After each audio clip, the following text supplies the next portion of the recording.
So greetings. Today I want to speak about forgiveness and the art of forgiveness. I'll see you after the intro.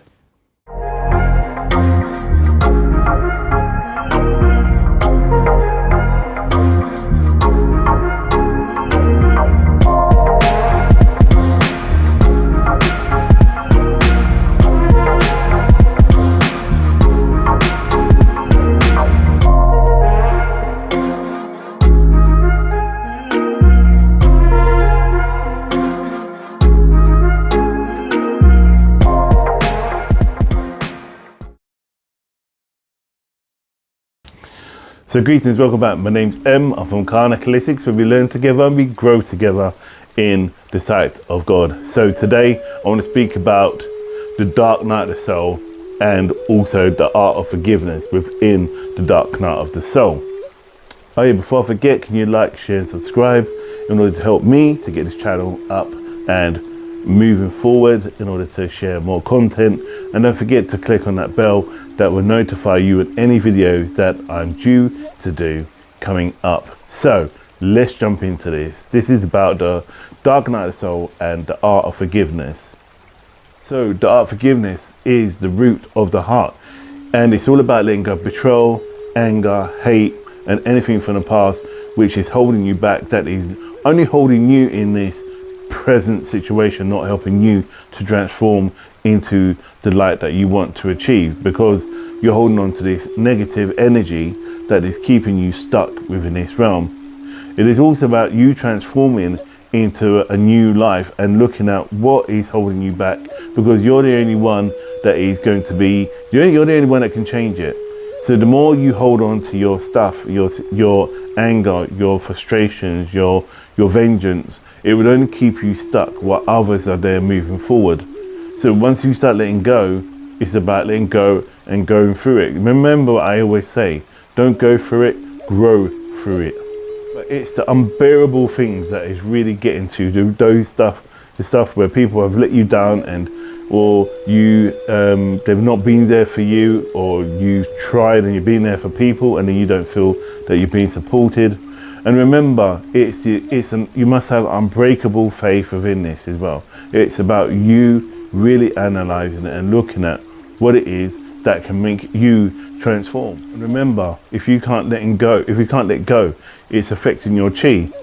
It's about letting go of your enemies, the betrayal, the hatred, as I pointed out before. Because if you don't, it keeps you in that mental and that emotional prison that you won't be able to get through and move on to your next step that you want to achieve in life.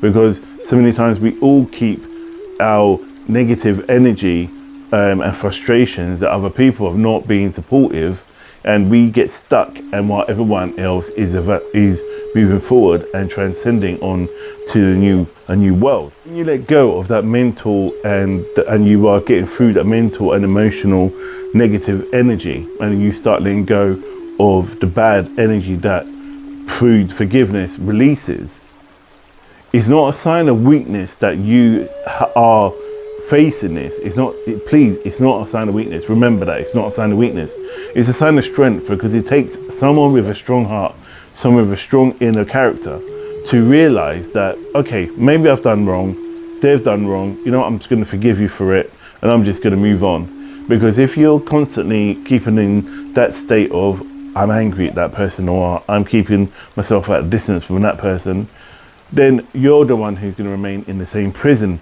they're in.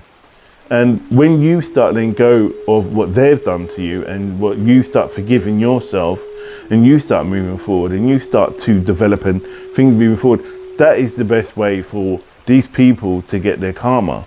Because karma does come back around. And I always say this as well, is like the best way, and it's not coming out of a place of hate. It's not that you're leaving and then you're trying to get back at them. That's why you're forgiving and hoping that they get karma. That's not what it is. Your karma they will get the karma, because it's a cause and causality. You know about the law of attraction. But if you're in that state, you're the ones getting that bad karma as well, remember, because you're in the state of hatred and disappointment and vengeance. So that karma will be coming back on you. And if you say to the universe or to God and say, look, I'm ready to move forward. So now I've forgiven. And look, I'm not talking about that paper crap that people go, yeah, I forgive you, and then, you know, to go and talk about somebody else behind their back. You can forgive. Like for me, I've forgiven people, but I will not still walk with them people. You know, I've forgiven people that have done me wrong in my past and recent, but I've just said, you know what, these are toxic people. And these toxic people, you don't need in your life. Just remember that.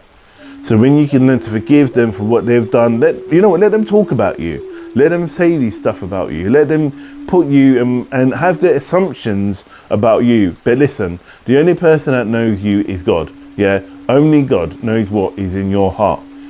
And trust me, there is a freedom in it, because what happens is God looks after his own.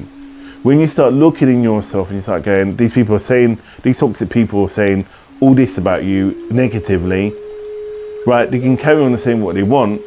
And what happens is that you start going, no, actually, you know what? You carry on. You carry on saying what you want to say. You carry on being that way. And then what happens is you go to God, you just let them go. Let them go with love. And you go to God, you know what? My journey is in your hands now. Look, because if you don't really look at it and really let go of it honestly and with an open heart, you're just suppressing the pain. You're suppressing the anger. You're suppressing the inevitability, and it's just going to be kind of like having a long drawn pain coming out of this stress. Okay, so you need to turn around, and if you're going to forgive with an open heart. My mum always said, if you're going to forgive, do or don't do, you know. And for me, it's like I have a lot to be angry about, but I don't have a lot to let that infringe on my own development and my growth. And the reality is, the more people talk about you, you know, you get gasoline on a fire. Good, let them throw the gasoline on the fire. Let them say what they're going to say. Let them be what they're going to be. Just keep your heart pure. Put your heart to God. You know, call upon God's grace and love. Call upon his help. He will align you with people. He will align you with those energies that will come to your support. There's been times when people have had their opinions about me and have tried to humiliate me in front of others. And I've had the people from who don't even know me step in and say to them, you're out of order. You know, I didn't even have to open my mouth. You know, I didn't need to say anything, because God is my vindicator. You know, there's a Jewish psychologist, Franco, I believe his name was, who was in a prisoner war camp in the Second World War. And while he was in prison, he said they could take all my stuff, they can take all my worldly goods, they can beat me, they can humiliate me, they can say what they want, but up here and in here is what I'm about, is my love with him upstairs. Once they can't, that's one thing they can't take from me, is my allegiance.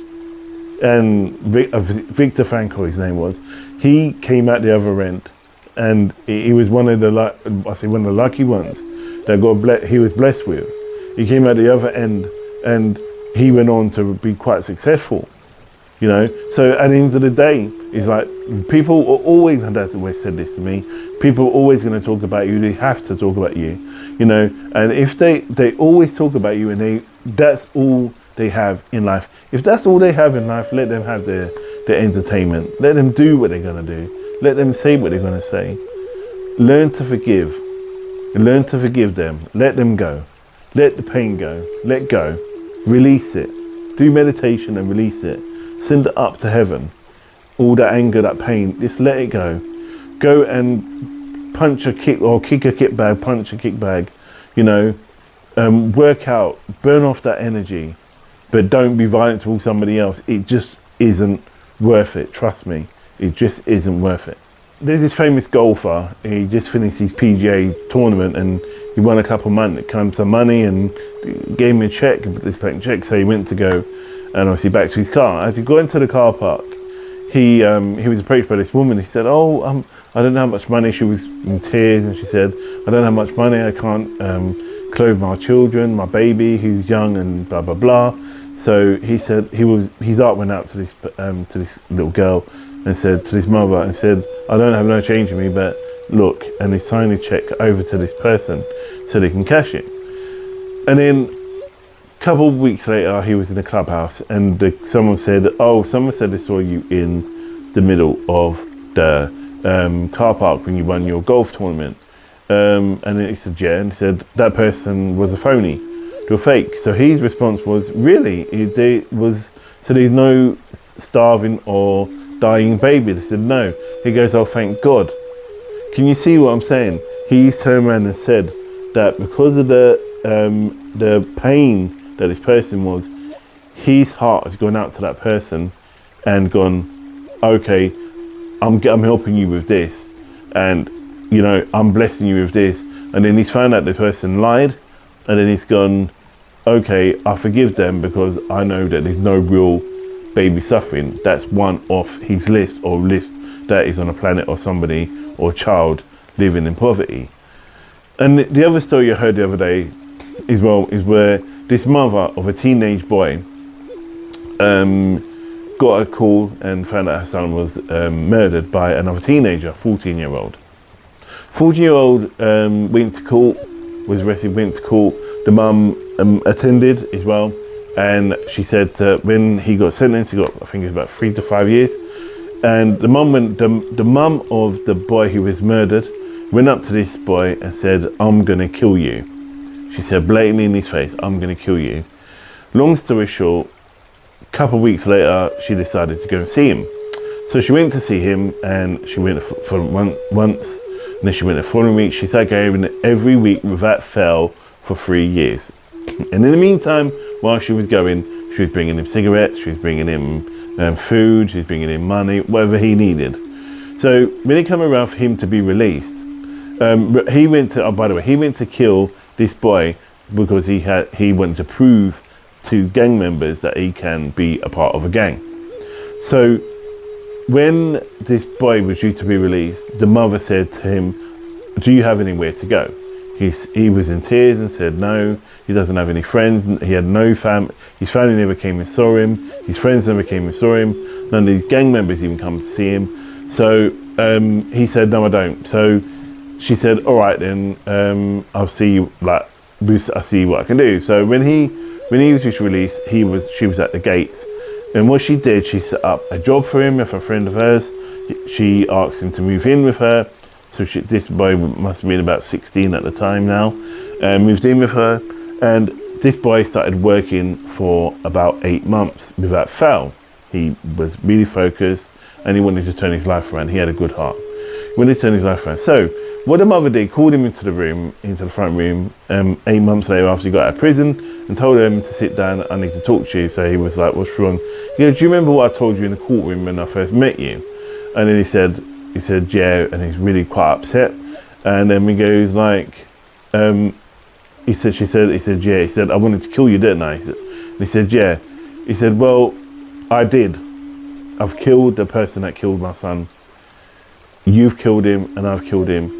I would like to adopt you and I would like you to live here and be my son. And he just collapsed. He just was like unconceivable. He was just on the floor, and he started calling her mum. He called the guy he killed, the boy he killed, his brother, and they go to the grave to see and pay respect to the brother or to her son. Now, that's forgiveness. I know sometimes it's not that vast way of looking at it. That saying I heard, and I've heard that story before, but there's a beautiful book called Bringing Home the Dharma, which is on Audible, which I think is really awesome, that you should check out. It talks about releasing forgiveness and kind of having the Dharma approach or the Buddhist approach to overcoming anger and frustration and being a better human being. It's not necessarily about being Buddhist, it's about being a better human being, which I think is totally awesome. So the reality is like we all have those reasons for hate, to hate people, to dislike people, to hold vengeance against somebody. But look, that is just toxic. That's sick. That's sickness. It will make you ill. You know, a disease cannot be in a body that is healthy. A body that is at ease, that is not at ease, is at ease, or is not at ease, is a disease. Is a diseased body.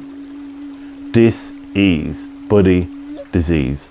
So you need to let go of that negative vibration you have about having hatred towards somebody.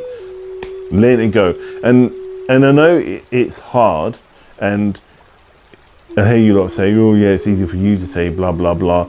And yeah, I'm still working through stuff as well. I'm not saying that I'm forgiving everybody, but I'm going through the process. And as I start to strip away that onion of hatred or forgiveness, onion of forgiveness, I'm stripping away and I'm start forgiving. It's amazing. You see things start changing. My life is just shifting for the positive, you know, and it's just amalgamating and growing. So please, please, please give it some thought. If you've got any comments, leave in the comments below, and I'll see you in the next video. Look, you take care and you stay safe, and I'll see you in the next video. Namaste.